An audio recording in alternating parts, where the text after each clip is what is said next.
Hey guys, thanks for tuning in to another video on ForgottenWeapons.com. I'm Ian McCollum, and I'm here today at Interordnance, aka Royal Tiger Imports, taking a look at some of the guns that they're bringing in from Ethiopia. They actually called me up and they said, hey, we have a couple crates of French rifles that arrived. Would you like to help sort them? And I said, those are the magic words. I'll be right there. And so one of these crates had a bunch of Berthiers. It was in fact virtually all Berthiers. And among them were some interesting gunsmithing projects out of Ethiopia. So here's the question, what do you do if you have a clip-fed rifle and no clips? Well, we have a couple examples of Berthiers that were converted to no longer need clips. And well, let's take a look at how they did that. All right, here's our first example of no clip, no problem. This is an 0715 Berthier, and if we look at the bottom, someone has sort of nail slash riveted on a cover plate. Normally this would be an open hole like this, and you put a 3-round clip in, and when you chamber the third round, the clip falls out the bottom of the action. The problem, of course, is if you only have one clip, you don't want it to fall out the bottom of the action because you need it, because without that clip, you can't put any ammo in the gun. So the solution is you fabricate a clip. I mean, you could actually use an original clip. This one was fabricated, though. If you have one, you use that and you fix it inside the receiver like that so that it can hold a couple of rounds, and then you cover over the bottom of the ejection port.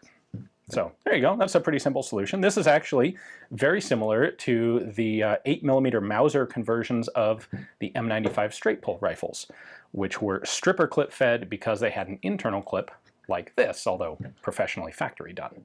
We also have a second example of the same thing, a little more crudely done there, and terrifyingly cut down locking lugs, which we'll just scoot right on past, and you can see right there, once again, we've got our internal clip. So load 3 rounds in and reload the gun. Now you won't be able to reload the gun quickly, as these were normally done. You take the whole clip and stuff it in the gun. Here you'd have to load each round individually, right, wiggle it in a little bit, but you know, if you don't have a clip, that's a good alternative.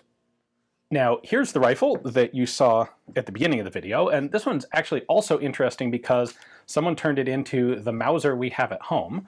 They put on a Mauser style. In fact, this might be an actual Mauser front sight.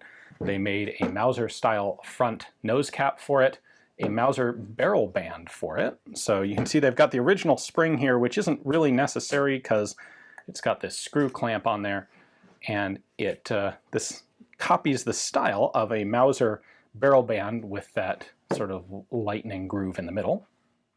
There's an example of a real one on a German Kar 98K.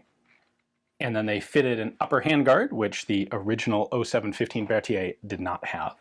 So that's kind of neat. But they also had this no clip issue, but they came up with a different solution to it. That's actually, I think, a cooler solution. So they didn't bother to cover over the bottom. They cut away the stock here and screwed this flat sheet metal component onto the outside.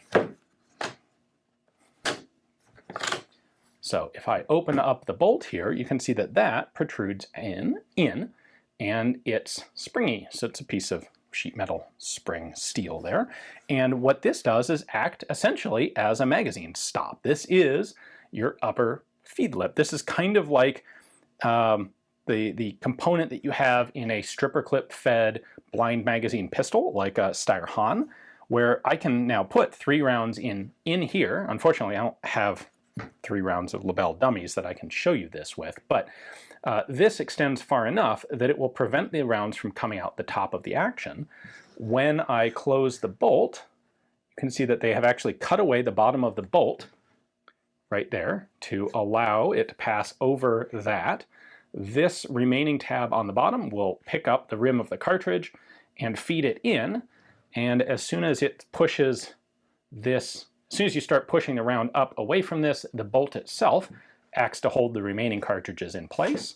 You can then chamber around, fire, open the bolt, eject, cycle the action normally, and if you need to empty the magazine, you can just push this out and out of the way. So if this was inspired by anything specific in a firearm, it would be a similar mechanism in the Mosin Nagant. The Mosin has an interrupter although on the Mosin it's set up so that you don't get rim lock. That's not an issue on 8mm Lebel because of the large taper of the cartridges. They actually won't rim lock on each other.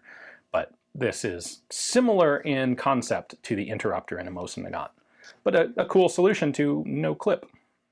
All right, and we've got one more Lebel gunsmith project here. This one, whoa, what did they do here? They really hogged out the bottom of the magazine floor plate. They got rid of the feed spring entirely, and what they opened that up for, I believe, is a Lee Enfield magazine. Now, this is not the magazine for it. This doesn't quite fit. I suspect they hand-fitted one, did some modification to the locking catch on the back, possibly also the catch on the front.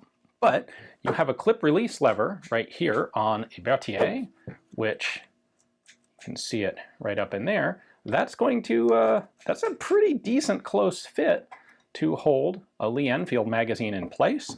They would have had to rechamber the rifle, probably by way of a chamber insert to fit 303, unless what they did was actually, and you know, this is Ethiopia, so they may have actually modified one of these magazines enough to run at least a few rounds of 8 Lebel. It is also a big rimmed case. In theory, one could do a chamber cast and find out, but that's really not a practical option for me. I am only here briefly.